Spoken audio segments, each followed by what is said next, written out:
Sentència absolutòria a París per la revista satírica Charlie Hebdo. Segur que recorden, és el cas de les caricatures de Mahoma, que va generar protestes al carrer, recordin, fins i tot cremades d'aquelles caricatures de Mahoma, reaccions polítiques que van arribar a qüestionar els límits de la llibertat d'expressió. Doncs no, el Tribunal Correccional de París deixa clar que aquelles caricatures de Mahoma el que atacaven eren els integristes i no pas l'islam. Des de París ens ho explica Carles Costa. Mahoma es tapa els ulls i diu «és dur ser estimat pels tontos». Va ser la resposta francesa a manifestacions com aquesta.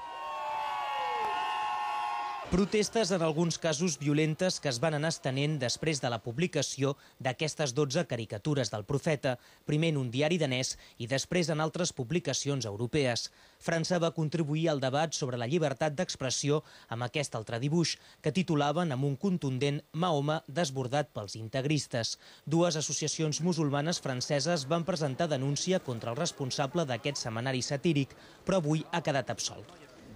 Hem tancat un capítol que es va obrir malament a Anglaterra, Alemanya i Europa en general, perquè la gent va recular per por. Aquí podem estar contents, perquè a França hem respost amb claredat.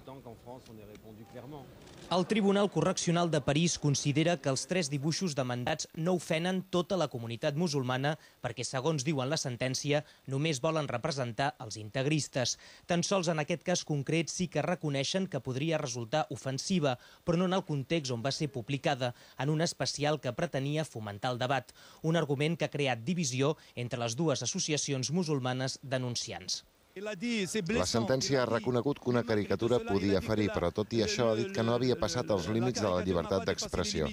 Però és només una sentència d'aquest tribunal i la recorrerem. Ha quedat clar que l'assimilació d'islam en terrorisme no és acceptable i fins i tot és condemnable. Això ha quedat clar i pensem que ha estat una sentència equilibrada que no pensem recórrer. En un estat laic com França, la religió s'ha utilitzat com a tema de caricatura i de paròdia en nombroses ocasions. És per això que la sentència d'avui s'ha viscut com un veritable triomf de la llibertat d'expressió. Una llibertat que durant el judici havia defensat pràcticament la totalitat de la classe política del país. Carles Costa, TV3, París.